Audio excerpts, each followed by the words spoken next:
climate change and, I guess the ever-increasing costs that we're all encountering with regards to staffing and freight and so on.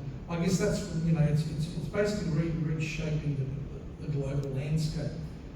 It's not, I can remember probably a couple of years ago where, we all had our jobs were much easier. You had a freight rate for 3 months, you put it out there and you have your customer for 3 months, no one's really going to attack it. It seems like, with this ever-changing world and,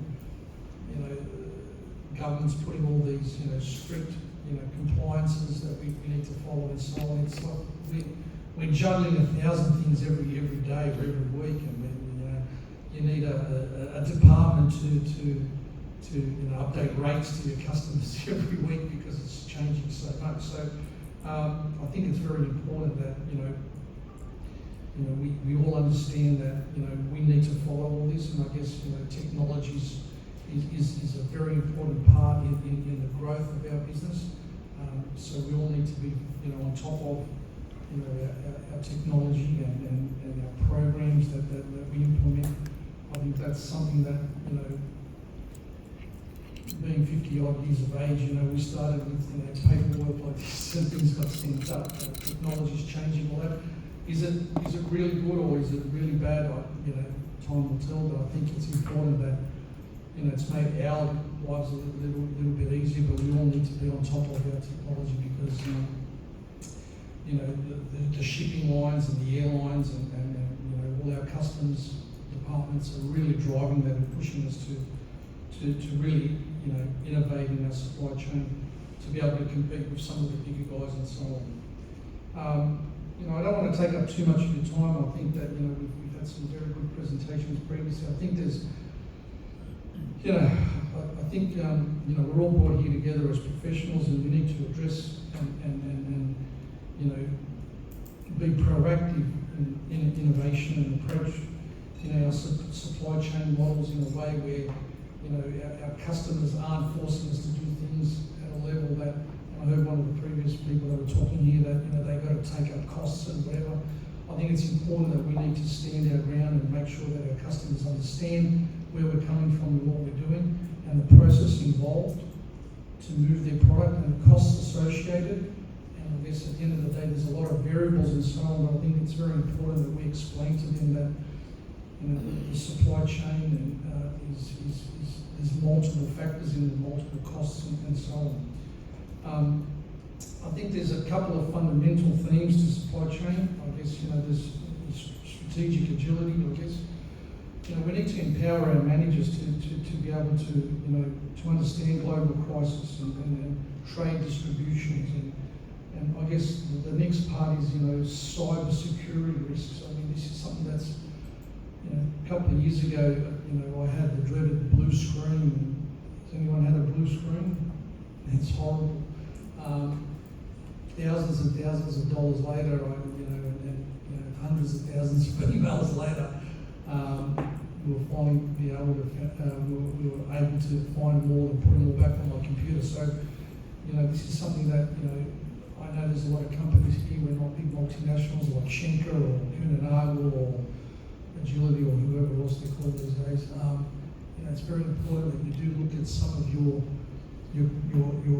budgets in regards to cyber security, because this is something that's going to be, probably with the way technology is moving, something that we all need to really consider and understand and possibly employ people that understand it a lot better than what we do.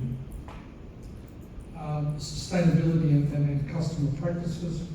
I guess we need to optimise supply chain strategies to balance costs, quality and ethics for a personalised customer experience. As I was mentioning a bit earlier, not every customer is the same. So we need to find out as a business what our customers require and what supply chain they need for the price that we're going to offer them. Because everyone's talking about, I can do pick and pack and I can do, I don't specialise in that. We're a traditional freight forwarder, import, export, SC. I'm learning how to do that because our customers are asking me, and the way the world's changing with costs blowing out and everyone's looking at every part of their business where they can save a few dollars. We've had a lot of customers say to myself and my family and business that we don't want to run our own warehouses anymore. We'd like you to look into it for us. So we've needed to adapt to that scenario, that supply chain that our customer requires, and we've been able to outsource that to a third party. And surprisingly, I think we've got about 7,000 or 8,000 pallets stored somewhere all over the place in Sydney, Melbourne, and Brisbane. So you can make money out of something that you don't really understand. Technology innovation drives supply chain efficiencies and scalability with AI. So everyone talks about AI. I didn't understand what AI. I thought it was a pass mark at school or something. So I think it's important that we understand the future and the way AI is going to affect all of us. Robotics. I've been to a warehouse where 90% of the warehouse is robotic. There's 5 staff in a 30,000 square metre warehouse. It blew my mind. I could not understand how 5 people could run a 30,000 square metre warehouse. I guess our friends in Dubai and places like that understand that. Maybe Singapore and so on, maybe Europe, understand that a lot more than what we do. But that really blew my mind.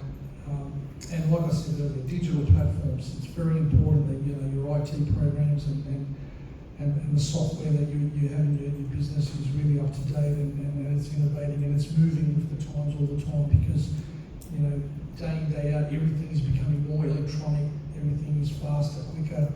I need a response instantly. I guess the biggest factor in all our businesses, and it's something that is fundamental to all our businesses, is workforce resilience. Build a future-ready supply chain workforce by attracting, upskilling, and retaining talent in an era of rapid technology change. What I mean by that is that I think it's very important that we understand that my business could not run without my staff. And we constantly try to re-educate, upskill, put staff in different departments so people are aware, they understand what the other person is doing. And it's a lot easier to upskill and pay a bit extra to your existing staff than going to a recruiter and paying 10 or 15,000 to get a new staff member. So I think that's something that personally, and I guess our industry, the challenges that we face, because not every kid that finishes university wants to be a customs broker. Do we have any customs brokers? Did you grow up wanting to be a customs broker? Great job, they're very well paid in Australia. I'm assuming all over the world. But not many of our kids, so based on what I'm doing with some of my platforms and YouTube and all that other stuff, we're trying to promote that a bit more in our industry, that kids understand that if you get into a business like ISS or Vinpac or any of the businesses that you're in, there's a great opportunity to travel the world and you can start like me. I'm a former football soccer player, pretty good at it now, so. When I finished playing football, I didn't know what I was going to do, because I thought I was going to be a multi-millionaire like Ronaldo and have houses all over the world and never work a day in my life. Well, guess what?